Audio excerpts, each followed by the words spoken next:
उत्तर प्रदेश के परिषदीय प्राथमिक विद्यालयों में माननीय बेसिक शिक्षा मंत्री जी के द्वारा 17,000 पदों पर नई शिक्षक भर्ती की घोषणा के बाद से अभ्यर्थियों के मन में ये संदेह है कि कहीं यूपी टेट से पहले शिक्षक भर्ती का विज्ञापन तो जारी नहीं हो जाएगा। साथ ही विधानसभा चुनाव 2022 को लेकर के आचार संहिता 15 जनवरी 2022 के बाद कभी भी लग सकती है। तो अभ्यर्थियों का ये दावा है कि आचार संहिता के बाद शिक्षक भर्ती का विज्ञापन जारी नहीं हो सकता। इस वजह से पहले ही शिक्षक भर्ती का विज्ञापन जारी हो जाएगा और यूपी टेट के रिजल्ट के बिना ही शिक्षक भर्ती का नोटिफिकेशन आउट कर दिया जाएगा प्रदेश सरकार के द्वारा। इन सभी खबरों में कितनी सच्चाई है, क्या वाकई यूपी टेट से पहले शिक्षक भर्ती आने जा रही है? अंत तक बने रहिएगा अगर आप भी इस खबर से प्रभावित हो रहे हैं। नमस्कार दोस्तों, मेरा नाम है नीरज और आप देख रहे हैं करियर बिट यूट्यूब चैनल। अगर आप इस चैनल पर पहली बार विजिट कर रहे हैं तो इसको सब्सक्राइब करते हुए बेल आइकन को प्रेस करना ना भूलें। सबसे पहले बात करेंगे आचार संहिता वाले मुद्दे को लेकर के। देखिए, आचार संहिता की जहां तक बात है तो अगर विधानसभा चुनाव अपने नियत समय पे हो रहे होंगे तो 15 जनवरी के बाद कभी भी लग सकता है। अब आचार संहिता का नियम यह कहता है कि आचार संहिता लगने के बाद से प्रदेश की वर्तमान सरकार किसी भी प्रकार की नई घोषणा नहीं कर सकती। लेकिन अगर बात की जाए 17,000 पदों के शिक्षक भर्ती की तो प्रदेश सरकार ने आचार संहिता से पहले ही इसकी घोषणा कर दी है। तो अब आचार संहिता लगने के बाद भी इसका विज्ञापन जारी किया जा सकता है। अब आचार संहिता इसमें बाध्य नहीं होगी। आचार संहिता में नए पदों की घोषणा नहीं की जा सकती। पहले के जो घोषणा हो चुके हैं उस पर भर्ती प्रक्रिया तो चल ही सकती है। तो अब आचार संहिता इस भर्ती प्रक्रिया में कोई भी बाधा नहीं होगी। उसका विज्ञापन आचार संहिता के बाद भी जारी किया जा सकता है प्रदेश की वर्तमान सरकार के द्वारा। तो ये पहला मुद्दा क्लियर हो गया। दूसरा मुद्दा जो अभ्यर्थियों के द्वारा कहा जा रहा है कि यूपी टेट से पहले ही इसका शिक्षक भर्ती का विज्ञापन जारी हो जाएगा। देखिए, शिक्षक भर्ती के विज्ञापन जारी करने में प्रदेश सरकार विभिन्न प्रकार के कानूनी सलाहकारों से सलाह मशवरा लेती है कि कहीं भविष्य में ये मामला फिर कोर्ट तो नहीं चला जाएगा। प्रदेश के जो भी कानूनी सलाहकार होंगे वो सभी पक्षों का विश्लेषण करते हैं। जैसे कि जो पिछली भर्तियों में माननीय कोर्ट के द्वारा जो फैसले दिए गए हैं वह कहीं बाध्यकारी तो नहीं बनेंगे इस भर्ती प्रक्रिया में।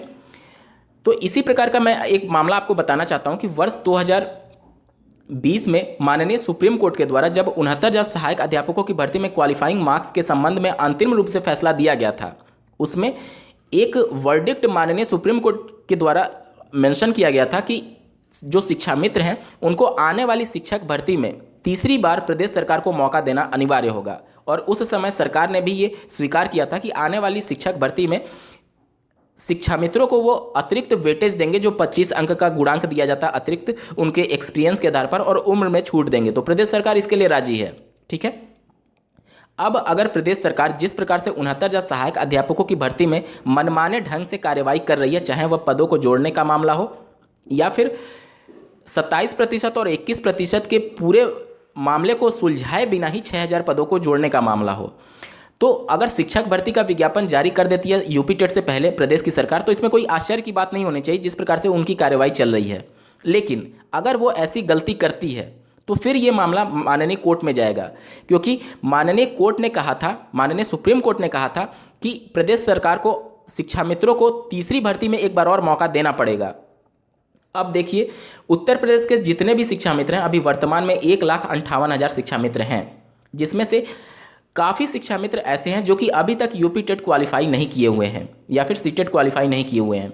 तो ऐसे शिक्षा मित्रों को भी माननीय सुप्रीम कोर्ट के उस वर्डिक्ट के अनुसार शिक्षक भर्ती में बैठने का मौका मिलना चाहिए। अब अगर वो सभी शिक्षा मित्र यूपी टेट में आवेदन किए होंगे और बिना यूपी टेट के रिजल्ट के अगर शिक्षक भर्ती का विज्ञापन जारी होता है तो वो अगर माननीय कोर्ट का दरवाजा खटखटाते हैं तो माननीय कोर्ट उन्हीं के फेवर में फैसला देगी, क्योंकि माननीय सुप्रीम कोर्ट ने पहले ही कह दिया था कि इन शिक्षा मित्रों को आपको शिक्षक भर्ती में सम्मिलित कराना होगा। अब प्रदेश सरकार की ये गलती है कि वर्ष 2020 में उन्होंने यूपी टेट नहीं करा पाया और वर्ष 2021 में कराया तो वो पेपर लीक की वजह से फिर से पोस्टपोन करना पड़ गया।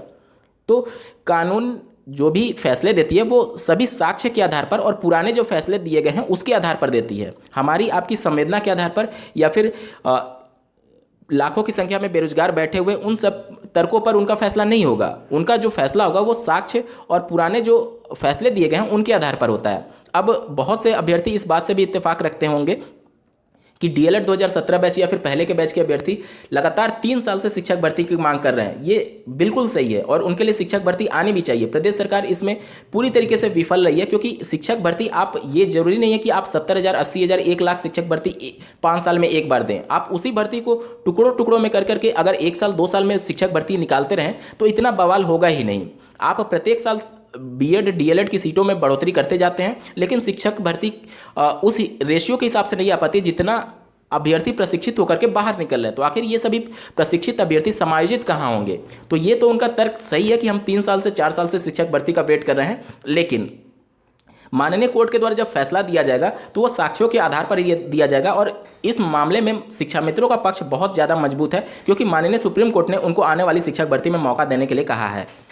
तो ये तो तय है कि प्रदेश सरकार ऐसी बड़ी गलती नहीं करना चाहेगी कि बिना यूपी टेट के रिजल्ट के शिक्षक भर्ती का विज्ञापन जारी कर दे, और अगर कर देती है तो ये मामला फिर कोर्ट जाएगा, कोर्ट से इस शिक्षक भर्ती पर स्टे लग सकता है।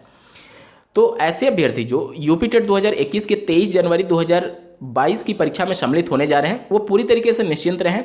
आप सभी को भी इस शिक्षक भर्ती प्रक्रिया में सम्मिलित होने का पूरा मौका मिलेगा।